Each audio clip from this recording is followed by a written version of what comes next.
6,000 ಕಾರ್ಮಿಕರು ಹಟ್ಟಿ ಚಿನ್ನಗಣಿಯಲ್ಲಿ ರಾತ್ರಿ ಮತ್ತು ಹಗಲು ಕೆಲಸವನ್ನ ಮಾಡ್ತಿದ್ದಾರೆ.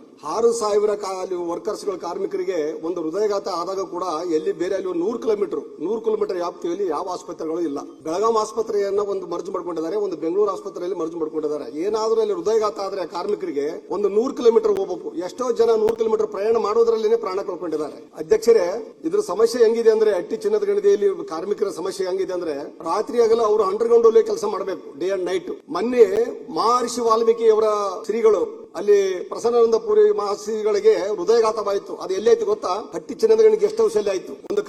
ಒಂದು ಧಾರ್ಮಿಕ ಇಲಾಖೆ ಧಾರ್ಮಿಕ ಸಭೆಯಲ್ಲಿ ಭಾಗವಹಿಸಲಿಕ್ಕೆ ಹಟ್ಟಿ ಚಿನ್ನದ ಗಣಿಗೆ ಆಗಮಿಸಿದ್ರು. ಅದು ನಮ್ಮ ದೇವತೆ ಕಾರ್ಯಕ್ರಮದಲ್ಲಿ, ಮನೆ ಕುಲ ದೇವತೆ ಕಾರ್ಯಕ್ರಮದಲ್ಲಿ ಶ್ರೀ ವೀರನಾಗಮ್ಮ ದೇವಿಯ ಮಂದಿರವನ್ನು ಕಟ್ಟಿ ಮೂರ್ತಿ ಸ್ಥಾಪನೆ ಮಾಡುವಾಗ ಆ ಒಂದು ಧಾರ್ಮಿಕ ಕಾರ್ಮಿಕ ಆಗಮಿಸಿದ ಸಂದರ್ಭದಲ್ಲಿ ಅವರಿಗೆ ಹೃದಯಘಾತವಾಯಿತು. ಹಟ್ಟಿ ಚಿನ್ನದ ಗಣಿಯಲ್ಲಿ ಯಾವುದೇ ಒಂದು ಮೆಡಿಸಿನ್ ಕೂಡ ಸಿಗಲಿಲ್ಲ. ಅಲ್ಲಿ ನೋಡಿಕೊಳ್ತಕ್ಕಂಥ ಡಾಕ್ಟರ್ ಕೂಡ ಇರಲಿಲ್ಲ. ತಾತ್ಕಾಲಿಕ ಒಂದು ಸಲಾನ್ ಹಚ್ಚಿಗೆ ರಾಯಚೂರಿಗೆ ಕಳಿಸಿದ್ರು.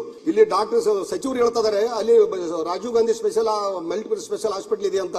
ಆ ರಾಯಚೂರಲ್ಲಿ ಕೂಡ ನೋಡಕ್ ಆಗ್ಲಿಲ್ಲ. ಅವ್ರನ್ನ ಹೈದರಾಬಾದ್ ಶಿಫ್ಟ್ ಮಾಡಿದ್ರು. ರಾತ್ರಿನೇ ಏನಾಯ್ತು, ಏನೋ ದೇವ್ರ ಪುಣ್ಯದಿಂದ ಅವ್ರು ಉಳಿದು ಬಂದ್ರು. ಭಗವಂತ ಅವರು ಶ್ರೀಗಳಿದ್ರು, ದೇವರ ಆಶೀರ್ವಾದ, ಅವರು ಉಳಿದು ಬಂದ್ರು. ಇವತ್ತು ಏನಾಗಿದೆ ಸಾರ್ವಜನಿಕರಿಗೆ ಅಂದ್ರೆ ಕಾರ್ಮಿಕರ ಜೊತೆಯಲ್ಲಿ ಇಡೀ ಸಾರ್ವಜನಿಕರಿಗೆ ಕೂಡ ತೊಂದರೆ ಆಗ್ತಾ ಇದೆ. ಅಲ್ಲಿ ಇವತ್ತು ಏನು ಸರ್ಕಾರ ₹1 ಖರ್ಚು ಮಾಡೋದು ಬೇಕಾಗಿಲ್ಲ. ಅಲ್ಲಿ ಹಟ್ಟಿ ಚಿನ್ನದ ಗಣಿ ಕಂಪನಿ ಪ್ರತಿ ವರ್ಷ 1,000 ಕೋಟಿ ರೂಪಾಯಿ ಇನ್ಕಮ್ ಆಗ್ತಕ್ಕಂಥ ಒಂದು ಚಿನ್ನದ ಗಣಿ ಕಂಪನಿ ಇದೆ. ಇಡೀ ರಾಷ್ಟ್ರಕ್ಕೆ ಚಿನ್ನ ಸಪ್ಲೈ ಮಾಡ್ತಕ್ಕಂಥ ಏಕೈಕ ಚಿನ್ನದ ಗಣಿ ಇದೆ. ಸಾವಿರಾರು ಕೋಟಿ ಲಾಭ ಇದೆ. ಆಗ ಅಲ್ಲಿ ದುಡ್ಡಿದೆ, ಹಣ ಇದೆ. 1,000 ಕೋಟಿ 1,100 ಕೋಟಿ ಟೆಂಡರ್ ಕರೆದು ಒಳಚರಂಡಿ ಅಲ್ಲಿ ಚರಂಡಿ ಮಾಡ್ತಕ್ಕಂಥದ್ದು, ರಸ್ತೆಗಳು ಮಾಡ್ತಕ್ಕಂಥದ್ದು ಟೆಂಡರ್ ಕರಿತೀರಿ. ಒಂದು ಆಸ್ಪತ್ರೆ ಕಟ್ಟೋದಕ್ಕೆ ಒಂದು ಆದೇಶ ಮಾಡಿದೀಗ ಹಟ್ಟಿ ಚಿನ್ನದ ಗಣಿಗೆ.